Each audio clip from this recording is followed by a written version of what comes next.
மணி 8:10.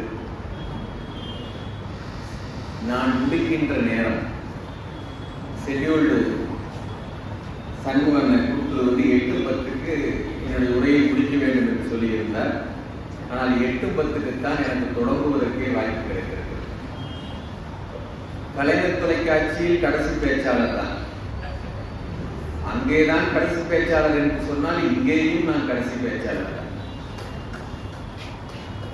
சென்னை மக்கள் கடைசியாக பேசுகின்ற பேச்சை கேட்க மாட்டார்கள், எழுந்து சென்று விடுவார்கள். அவர்கள் சென்னை நகர் மக்கள்.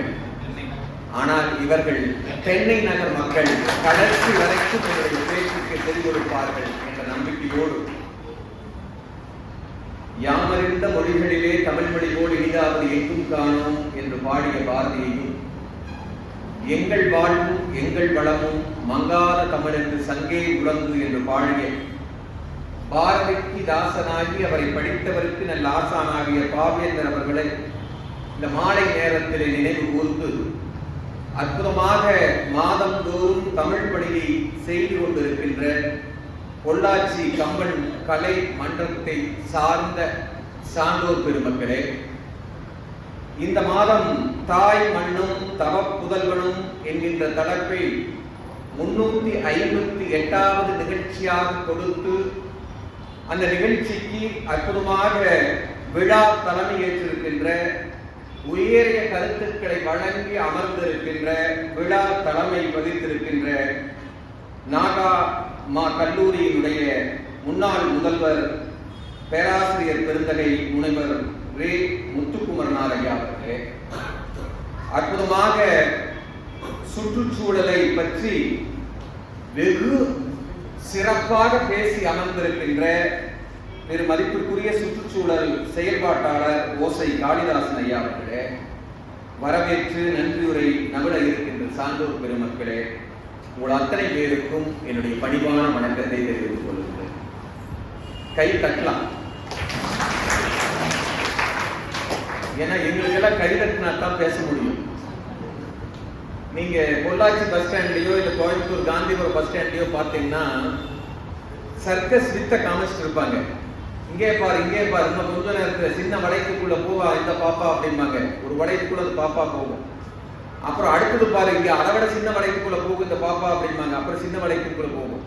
மறுபடியும் இங்கே பாரு மக்களை இங்கே பாருங்க, இந்த சின்ன வளைக்குள்ள இந்த பாப்பா போகுது பாருன்னா மறுபடியும் சின்ன வளைக்குள்ள போகும். இதை ஒரு திருடம் பார்த்துட்டே இருந்தானா, பரவாயில்லையே இது நல்லா வேலையா இருக்குது, இந்த பாப்பாவை கடத்திட்டு போய் ஒரு பேங்க்ல ஒரு சின்ன ஹோல் போட்டு உள்ள போக சொல்லிட்டா லம்ப அடிச்சிடலாம். பாவம் அதுவும் சர்க்கஸ் செய்ய வேண்டியதில்லை, நம்மளும் திருடிட்டு இருக்க வேண்டியதில்லை, மாற்றாண்டு எடுத்துட்டு போயிட்டான். அந்த பொண்ணுமே சரி நானும் பூது வேண்டி கூப்பிட்டு போயிடுச்சான்.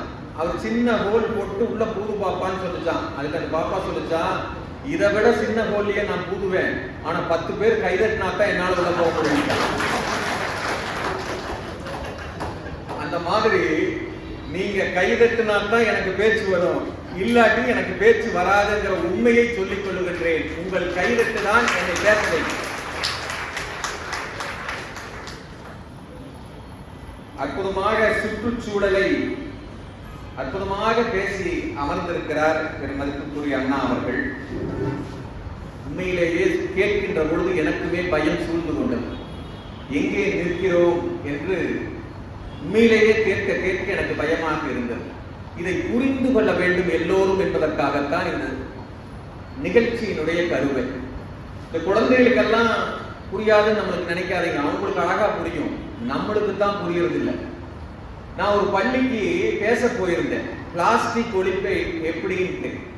அப்போ ஒரு பையனை பார்த்து கேட்டேன், பிளாஸ்டிக் ஒழிப்பை பத்தி உனக்கு என்னடா தெரியும்னு கேட்டோம்னா அந்த பையன் எந்திரிச்சு சொன்னா, ஒற்றை வரியிலே சொல்லுகின்றேன், என்ன தெரியுமா, என் அம்மா செய்த அமுதத்தை விஷமாக்கினேன் பிளாஸ்டிக் டப்பாவில் அடைத்து என்ற குழந்தை.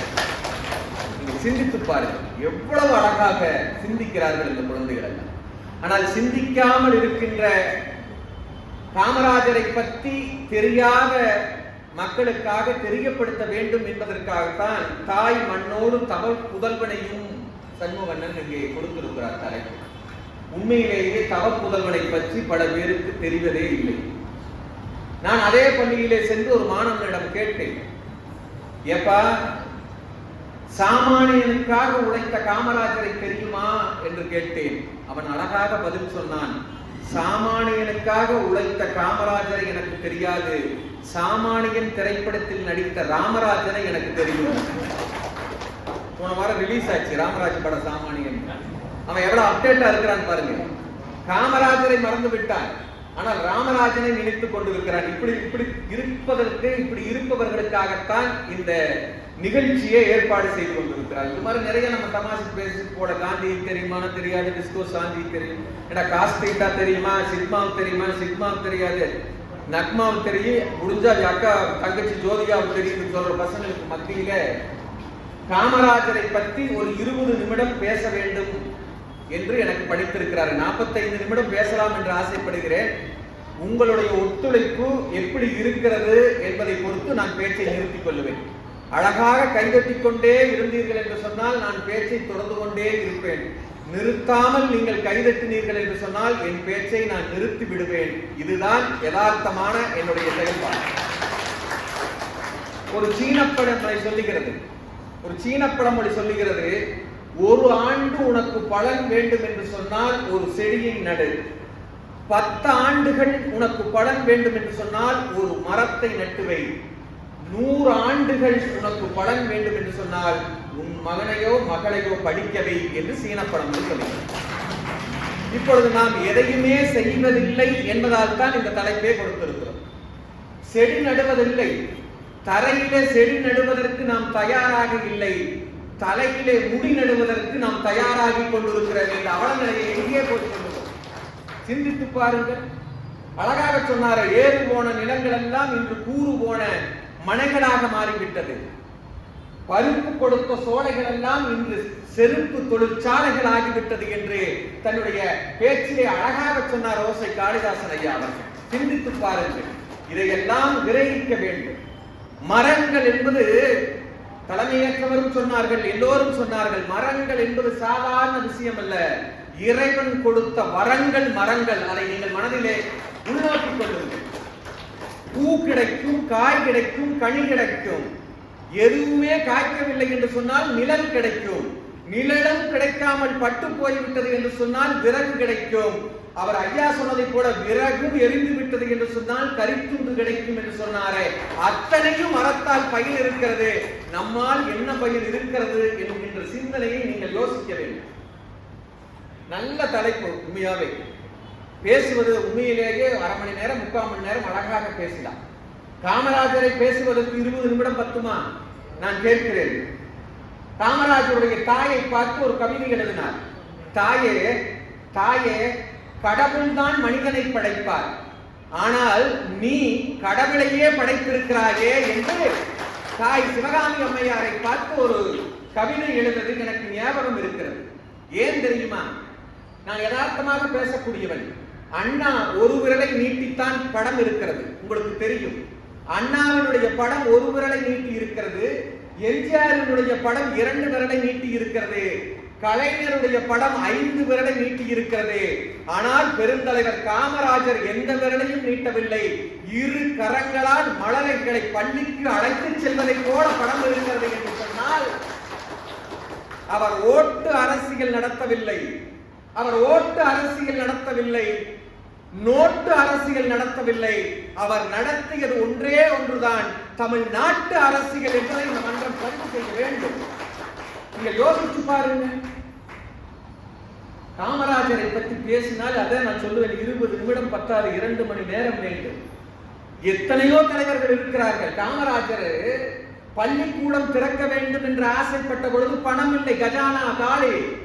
அப்பொழுது யோசனை சொன்னார்கள், ஐயா பள்ளிக்கூடம் கட்ட வேண்டும் என்பது உயர்ந்த சிந்தனை, ஆனால் அதற்கு பணம் இல்லை, ஒரு யோசனை சொல்லட்டுமா என்று கேட்டபொழுது சொல்லுங்கிற அப்படின்னாரு.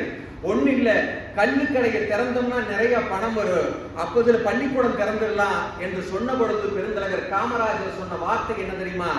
அப்பனை குடிக்க வைத்து விட்டு மகனை படிக்க வைத்தது என்னடா தர்மம் என்று கேட்ட தலைவர். தமிழ்நாடு அப்படியா இருக்கிறது? யோசித்து பாருங்கள்.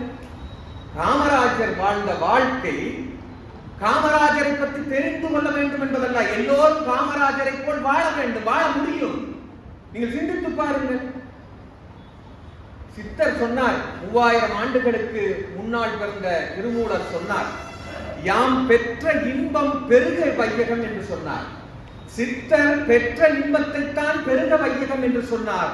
ஆனால் காமராஜர் யாம் பெறாத இன்பம் பெருகை வையகம் என்று பள்ளிக்கூடங்களை கட்டி கொடுத்து எல்லோரையும் படிக்க வைத்தாரே. நீங்கள் யோசித்து பாருங்கள். உங்களுக்கு தெரியுமா அருமை குழந்தைகளே, சரஸ்வதியினுடைய படத்தை பாருங்கள்.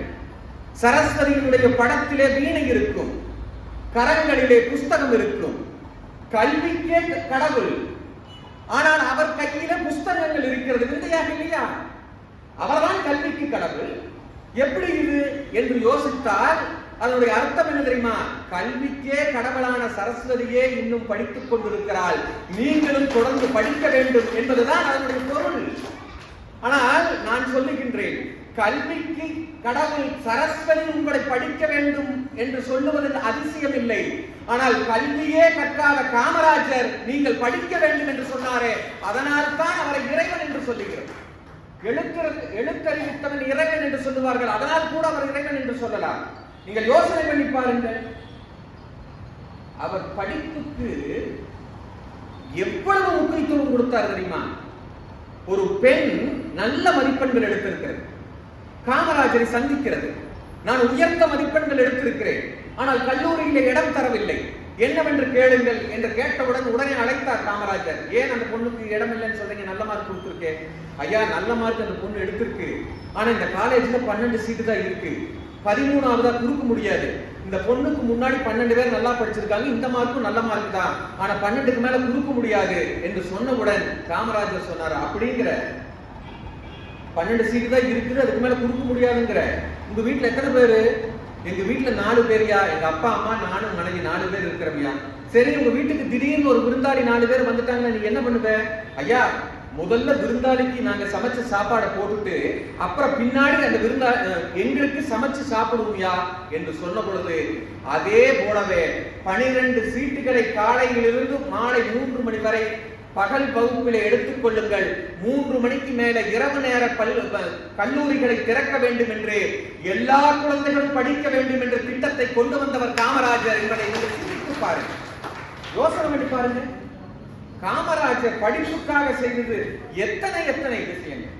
அவர் எப்பொழுதுமே படிப்பை மட்டுமே சிந்தித்துக் கொண்டிருப்பார். அவர்தான் சொன்னார், ஒரு கோயில் திறந்தால் இந்துக்களுக்கு மகிழ்ச்சி, ஒரு சர்ச்சு திறந்தால் கிறிஸ்தவர்களுக்கு மகிழ்ச்சி, ஒரு மசூதி திறந்தால் இஸ்லாமியர்களுக்கு மகிழ்ச்சி, ஏன் ஒரு நூலகம் திறந்தால் அறிவாளிகளுக்கு மகிழ்ச்சி, ஆனால் பள்ளிக்கூடம் திறந்தால் மட்டும்தான் நம்மை படைத்த ஆண்டவனுக்கே மகிழ்ச்சியாக இருக்கும் என்று சொன்னவர் கர்மவீரர் காமராஜர். நீங்கள் சிந்தித்து பாருங்கள். அவருடைய பள்ளிக்கூட திறப்பு 14,000 பள்ளிகளை திறந்தார். ராஜாஜி அவர்கள் நிதி இல்லை என்று சொல்லி பள்ளிக்கூடத்தை எல்லாம் மூடிவிட்டார். மூடிய பள்ளிக்கூடங்களை திறந்துவிட்டு புதிதாக 14,000 பள்ளிகளை திறந்தார் காமராஜர். ஏனென்று சொன்னால் கல்வி ஒன்றுதான் வளர்ச்சி அடைய முடியும் என்று உயர்ந்த சிந்தனையை கொண்டிருந்தார். பள்ளிக்கூட திறப்பு விழாவுக்கெல்லாம் போவார். அவருடைய மனிதாபிமானத்தை பாருங்கள். ஒரு பள்ளிக்கூட திறப்பு விழாவுக்கு போறாரு, அப்பதான் மேடை போட்டு இருக்கிறாங்க. முதலமைச்சர் வந்துட்டாரு, நடுங்கிட்டாங்க. ஐயா, ஒரு 10 நிமிஷம் முடிச்சு, ஒரு அரை மணி நேரத்தில் முடிச்சிடலாம் ஐயா, நீங்க அப்படியே இந்த சுற்றுலா மாநில கொஞ்ச நேரம் தங்கிட்டீங்கன்னா நான் அரை மணி நேரத்தில் உங்களை வந்து நான் கூப்பிட்டு வந்துடுறேங்க அப்படின்னா, ஒன்றும் பிரச்சனை இல்லைங்கிற.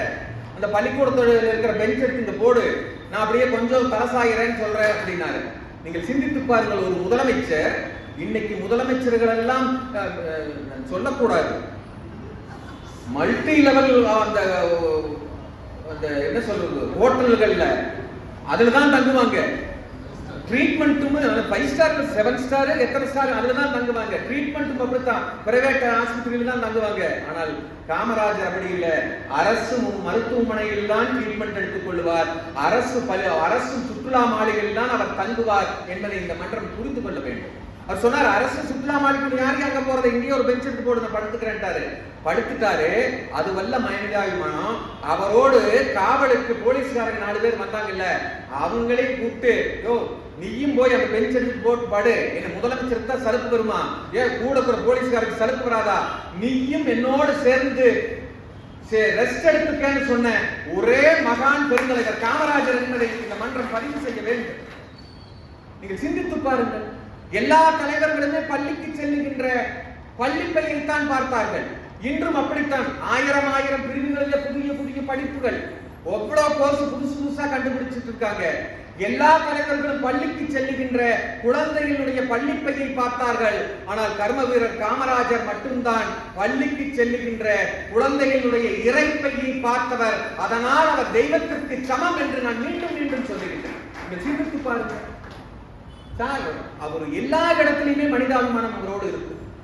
தலைமைச் செயலகத்துல ஒரு கலெக்டர் கூப்பிட்டு பேசிட்டு இருக்காரு. பத்தி பேசிட்டு இருக்காரு. டீ வருது. டீ வரும்பொழுது வந்து வச்சுட்டு போயிட்டாங்க. ஒரு 10 நிமிஷம் ஆனோடனே டீ ஆறிடு, சாப்பிடுங்க அப்படின்னு கலெக்டர் கிட்ட சொல்றாரு காமராஜர். அவர் இப்படி பார்த்துட்டு சாப்பிடுங்க அப்படின்னு விட்டுட்டாரு.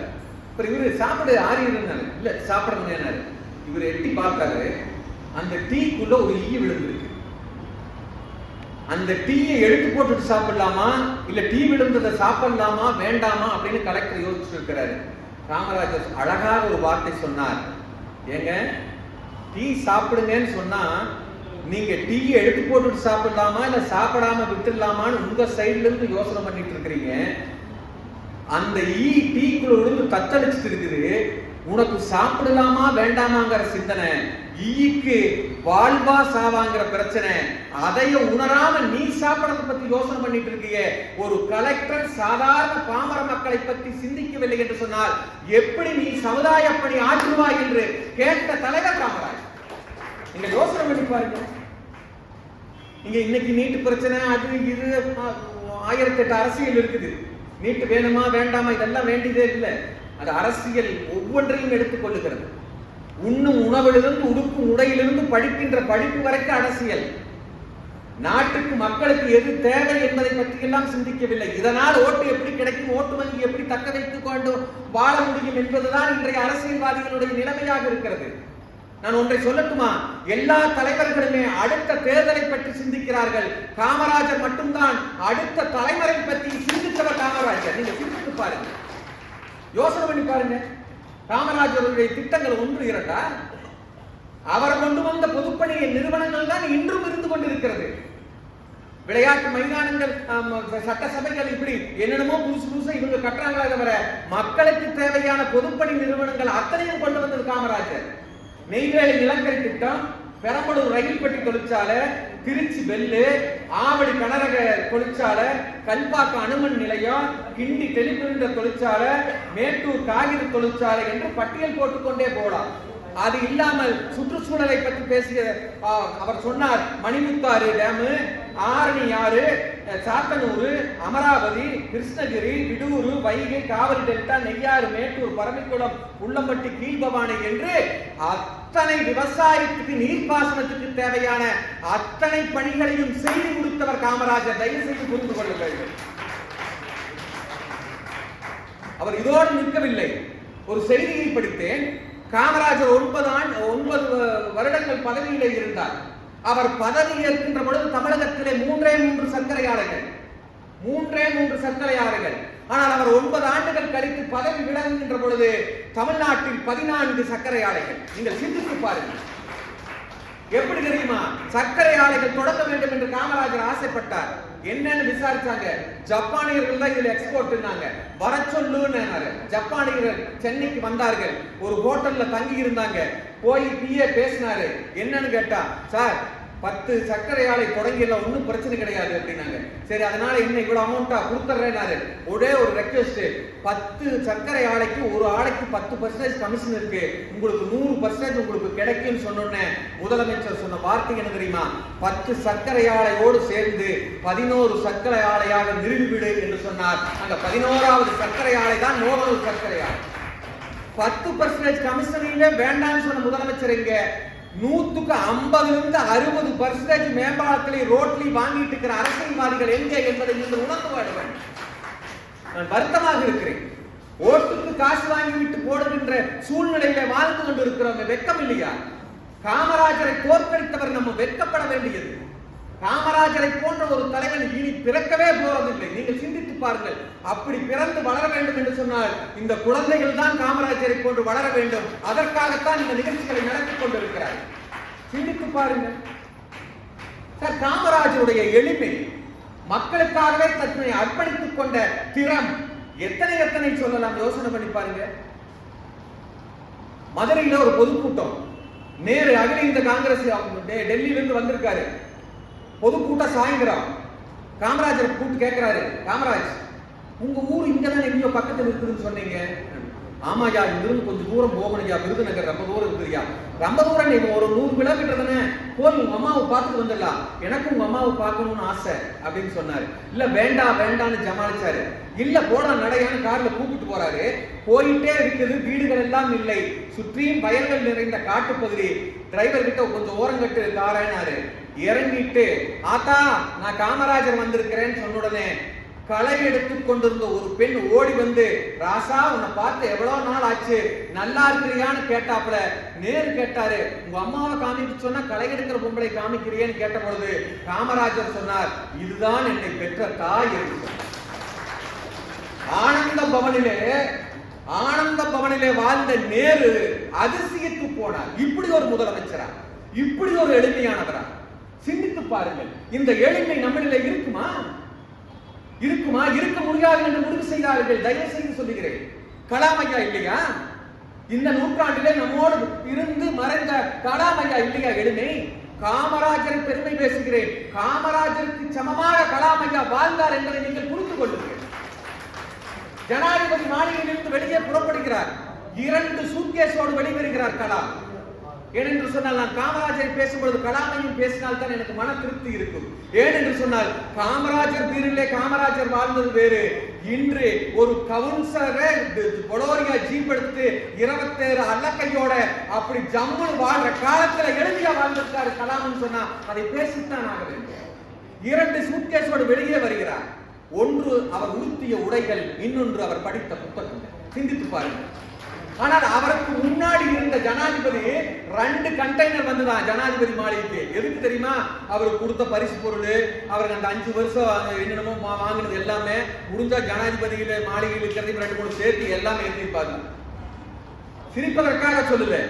2 கண்டெய்னரோட போன ஜனாதிபதிகள் மத்தியிலே 2 சூட்கேஸோட போயிருக்கிறார் என்று சொன்னால் எளிமையாக இப்பொழுதும் வாழலாம் என்று குழந்தைகள் புரிந்து கொள்ள வேண்டும்.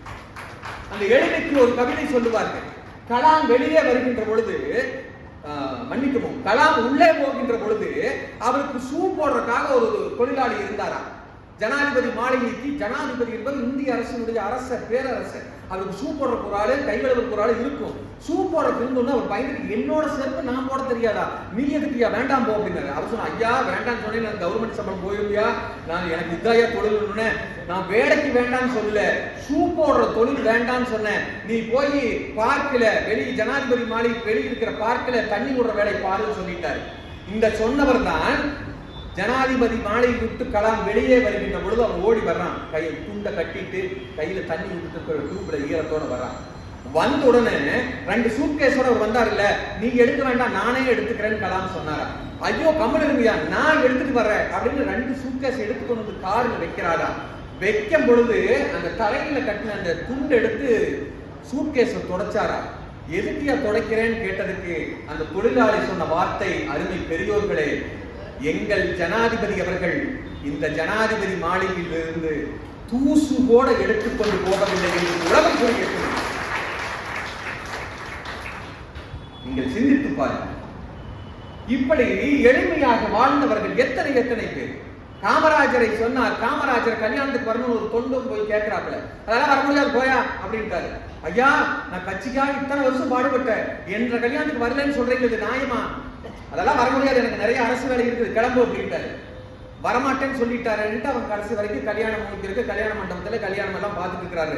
திடீர்னு அம்பாசிடர் கார் உள்ள நுழையுது. காமராஜர் இருக்காரு, முதலமைச்சர் அந்த கல்யாணத்துக்கு வந்துட்டாரு. அவனை கையும் மூடல காலும் மூடல. ஐயா வரமாட்டேன்னு சொன்னீங்க, உங்களுக்காக நான் எதுவுமே பண்ணலையா, நான் கம்மல் இருக்கிறேயா, ஐயா என்னைய இப்படி பண்ணிட்டீங்க என்று சொன்ன பொழுது காமராஜர் சொன்னார், நான் வருகிறேன் என்று சொன்னால் உன் மகள் கல்யாணத்தை விட்டுவிட்டு என்னை வரவேற்பதிலேயே உன்னுடைய கவனம் இருக்கும், அதனால் தான் நான் வரவில்லை என்று சொன்னேன். உன் மகளுடைய கல்யாணத்தை சிறப்பாக செய்ததுதான் உனக்கு அழகு என்று கர்ம வீரர் காமராஜர் சொல்லி இருக்கிறார் என்று சொன்னார். சிந்தித்து பாருங்க.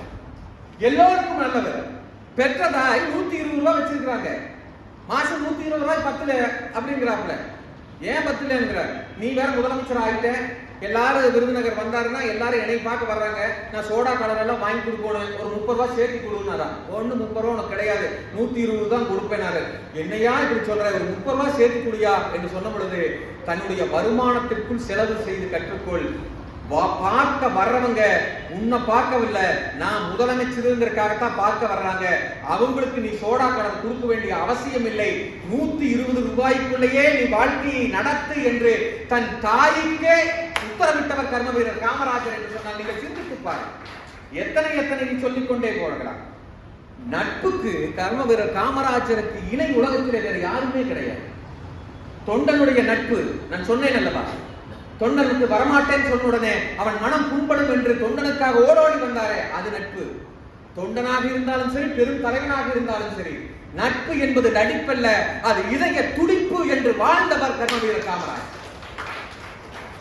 அண்ணா அமெரிக்கா போறாரு, அங்க போய் பார்த்துட்டு அண்ணா முதலமைச்சர் அங்க போய் பார்க்கிறாரு, அங்க இருக்கிற அதிபதிகள் பார்க்கணுங்கிறாரு, பார்க்க முடியாதுட்டாங்க. நீ ஒரு இந்தியாவில ஒரு சின்ன மாநிலத்தினுடைய முதலமைச்சர், உன்னையெல்லாம் ஒரு அமெரிக்கா பிரசிடென்ட் பார்க்க முடியுமா? முடியாது போன்ட்டாரு. சில நாட்கள் கழித்து அந்த அமெரிக்க ஜனாதிபதி இந்தியாவுக்கு வராரு.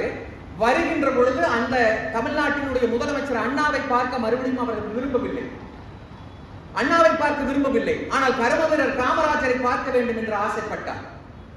அமெரிக்க ஜனாதிபதி நிக்சன் முதலமைச்சர் அண்ணாவை பார்க்க விரும்பவில்லை, காமராஜரை பார்க்க விரும்பினார். ஆனால் காமராஜர் என்ன வார்த்தை சொன்னார் தெரியுமா?